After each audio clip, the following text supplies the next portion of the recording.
And after that, I just sort of space out for about an hour. Till I'm Space out?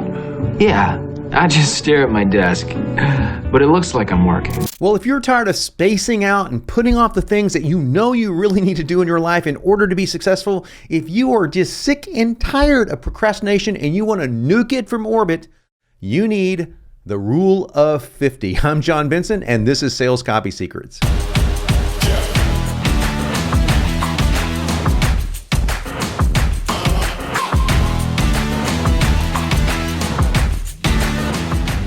Welcome back, and today's video is all about procrastination. In fact, it's about the Rule of 50. That's my name for it. I'm going to tell you all about it, and it's one way you can quit procrastinating, or at least put it off for a few hours. Yeah. So if you are looking for copywriting tips, if you are looking for copywriting techniques, if you sell anything online, or if you are a professional copywriter or marketer, this is for you. And you really need to watch this video all the way to the end, because if you don't, you're basically procrastinating, putting off how to deal with this sinister mental problem that we all face. Going out and getting your next for first copy gig, or building a multi-million-dollar product, or I don't know, going off to your putt-putt golf and Pac-Man video games and all them youngin' things you do. Damn kids. Actually, I'm not anywhere near that old, but I thought that was pretty funny. And as always, we're going to start by defining our terms. I'll do that later. No, I'm just kidding.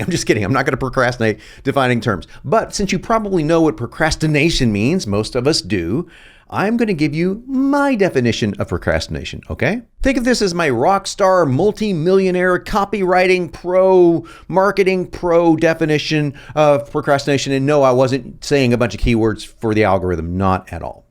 Procrastination is a fucking mental disorder driven by a combination of fear of success and the fear of failure, where you con yourself into believing something you know needs to be done can and should be done at another time, when in reality, you're just being a lazy bitch and sabotaging your own happiness and success in life. Stop it. Now!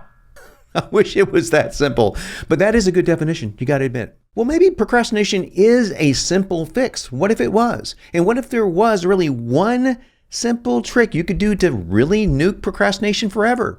In fact, I'm using my one technique, in case you don't know what that is. Look below, my videos talk about it, so I could get your lazy ass to watch this, because otherwise you'd probably put it off. No, I'm just kidding. But I'm going to give you the one tip that I use to kill procrastination in this video, so keep watching. Now, before we dive into this and before we kick it to the curb, I just have to start with a confession. I'm not the world's greatest non-procrastinator. Is that a word? Anti-procrastinator, whatever the term may be. I have really struggled with procrastination in my life. I've also struggled with speech in my life, and I therefore have a little bit to say about how to overcome it, because I feel like I've overcome it mostly in my life, with some rare exceptions. So let me tell you a little bit about how I struggle with it, then we'll dive into the training. Oh, and before I forget, procrastination can actually be a good thing. Yeah, I'll cover that at the very end of the video. But for the most part, it sucks. It robs you of your joy and your success. And if you just keep at it, of course, you'll never get anything done. You just need to learn the difference between procrastination and rational postponement. So here's my confession. I put off creating this YouTube channel for years. I would probably have well over 100,000 subscribers right now, and I would have been able to influence a lot more people than I have already. And don't get me wrong, I'm really happy I finally started it, and I used every excuse in the book. You wouldn't believe some of the lame ass excuses I used to not start a YouTube channel. I did. And some of them might have been legitimate, meaning I needed to get some things together before I could get it started the way I wanted to. But at the bottom line, in the end of the day, it was still putting things off. And I'm learning from my own mistakes. So here we go. First of all, let's talk about how we came about procrastinating to begin with, because in case you're wondering, I'm serious about this being a mental disorder. It's actually a mental leftover. Consider it like a vestigial organ in your body, if you will, this leftover from the days of us chasing tigers. And here's what I mean. Back in the days of the caveman, your goal was to survive, and those who moved slower tended to survive longer. That's because they were more cautious. They were looking out for that sound in the bush that might have been a tiger, but was probably just the wind, and they're probably just pussies. But anyway, the point being is that they lived longer because they were more cautious and they put things off. They were hesitant to move. Now, here's what's bad about that. Clearly, in today's society, there are very rarely tigers hidden behind bushes. mean, sometimes we need to be careful, sure, but most of the time we're acting on primitive programming. Primitive programming, not a good thing to act on. So there's really nothing to be afraid of. No one's going to kill you, probably. At least no saber-toothed tiger is going to kill you. I can guarantee you that. And you need to move forward with your life. You need to move. Progression is all about motion, man, and progression is the key to being happy, in my opinion, or at least one of the major cornerstones to being happy. So you cannot get into that motion, that groove, if you're procrastinating. And this started happening back when you were a kid. So let's take you back to the park. You know, when you were a kid, maybe you're 4 or 5 years old, and Jimmy Smith wants you to swing him super high on the swing set, and your mom happened to have fed you, I don't know, coffee and bran muffins. Probably not the coffee, unless she was a really weird mom, but bran muffins, and things started moving, if you know what I mean. But you didn't want to go because you wanted to swing on the damn swing. So what did you do? You sit down and you put it off, and you know you did. Confess it. Go ahead. I'm listening. Okay, maybe that was just me, but I'm pretty damn sure you did it too. So we started doing this procrastination crap, pun intended, when we were a child. Because again, this is programmed into our DNA. So that's why it's been hard for you to deal with, and that's why it's hard to overcome unless you use what I'm about to tell you. Now, sure, putting things off sometimes, like I said earlier, can be really good. I'll give you 2 examples. Let's say that you're struggling through a creative session. You're just grinding gears, and you're supposed to write something, and you know you're supposed to write something. You're just grinding gears. Nothing's coming out. Or in my case, for example, let's say I want to go to the gym, and I'm just not feeling well. I'm not recovered from the previous workout. I know I shouldn't do this, or maybe I'm struggling with dealing with an illness of some sort. Those are rational postponements, and you need to understand what the difference is between that and sheer procrastination. There's a great quote I like to use from the author William Faulkner, who said, "I only write when inspiration strikes. Fortunately, it strikes at 9 o'clock every morning." And while this is absolutely true, while you should plan for your creative sessions and plan your life, there are simply days where that's not working for you, and you have to go a little bit with the flow and learn to tell the difference between sabotage, okay, which is procrastination, and rational postponement. And there's a secret to doing this, and it kills procrastination at the same time. I call this the rule of 50. And I'm going to tell you all about the rule of 50 and give you the steps to make sure it happens for you. But first, are you liking what you're hearing? If you are, pulverize that like button. Do me a favor, leave me a comment below. Be sure to share this video, and by all means, click that bell thingamajiggy for notifications when my new videos drop. Okay, here's how you use the rule of 50. And because most of you watching today are creative types, either you're copywriters or marketers, I'm going to use writing and marketing in general as the procrastination element in the teaching. Ready? Let's go. Step number 1, you're going to set a time the day before or on the Sunday before your week begins for your creativity session.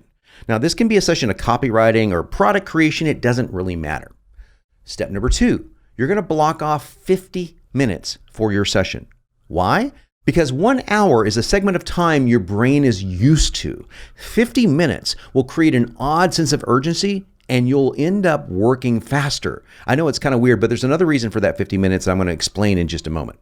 Step number 3 is you're going to set a timer for those 50 minutes, and you're going to make sure that you don't go past 50 minutes, even if you're in a state of flow, even if you're kicking ass. Don't worry, I'll share what to do if you really want to keep going, but that's an epic problem to have if you really want to keep going, right? Because you started this whole thing by wanting to put it off. Step number 4, put your phone physically out of reach and on mute, and the same thing goes for every other distraction tool you can think of. You want to log out of Facebook, log out of YouTube. If you log out, you're less likely to log back in, right?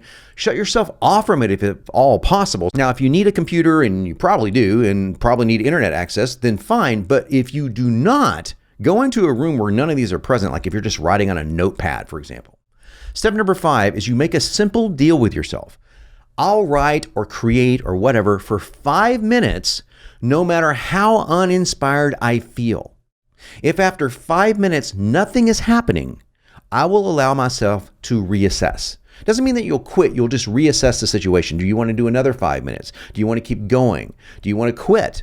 It's up to you. But if you do the 5 minutes, that's all I'm asking. And by the way, this is the same trick that I use when I want to go to the gym and I don't feel like I want to go to the gym. So like it might be cold outside or raining, or maybe I'm a little too sore from the previous workout, or I feel like I haven't quite recovered it. So I'm not to the point of really needing to lay off, but I'm to the point of wanting to talk my lazy ass out of the gym. So what I'll say is, okay, go to the gym, get dressed. In other words, go through the motion, put on your sneaks, put on your sweats, whatever. Go to the gym, get ready, get the headphones on, get the music going, walk up those stairs, And if you get there and you still don't want to train, you can turn around and go home and eat pizza, whatever you want to do. And I've only bailed out of that once, by the way. So it really does work. And this is the same technique I'm using here, only for a creative session. And step number 6 is the best step of all. You'll probably start kicking ass because your brain is just going to kick into gear. You're going to kind of force yourself into flow. And that 50-minute timer thing, that 50-minute rule, man, I'm telling you, that is just the juicy spot. That's the secret. And you'll start cranking and all of a sudden, boom, that timer will go off and then you will need to reassess. And what you want to do is you want to stop for 10 minutes. That will equal up to 1 hour. Give yourself 10 minutes, stand up, take a few deep breaths, take a few air squats, if you will, walk around your place, if you will, do something other than checking email and all that kind of stuff. Stay in creative flow, just move. And when you're moving, that the blood is circulating better in your brain and everything is just jiving more, and you'll come back. If you want to do another 50 minutes, do the same exact thing again, and you will be refreshed and you will bang it out and probably reach some of your greatest creativity ever. Now, finally, I promised that there was actually a good side to procrastination, and studies have bore this out. The studies have shown that the people who tend to put off to the last minute for like studying, for example, they cram all night, or they get up early in the morning, as I did through college. I would get up at 4 in the morning and study rather than try to stay up super late. Whatever worked for me, whatever works for you, right? We are a type of person and we tend to respond better to that. Some of the best stuff I've ever written, I've written the day it was due or the day before it was due. So I've learned to work with my procrastination, but I don't call it procrastination. I know for a fact I'm going to wait till the last minute. So I'm purposely doing other things until that minute comes. So I'm being very productive in my other parts of my day while I'm waiting for that deadline to come up, and I'm going to do it right before the deadline. And I know I'm going to create some pretty kick-ass stuff. Okay, so that was the rule of 50, how to kill procrastination once and for all. And do me a favor, let me know down below what your favorite procrastination killer tips are. I'd love to hear from you. And in my next video, I'm going to cover the 5 emails that any marketer, especially a beginner marketer or an intermediate level marketer, must have in order to succeed online. This is the stuff that you need if you haven't quite cracked the 6-figure mark of income yet. These 5 emails can help you get there. And one last tip, like, share, sub, and smash that bell for notifications. All right, I am John Benson, and I'm here to help make you unignorable.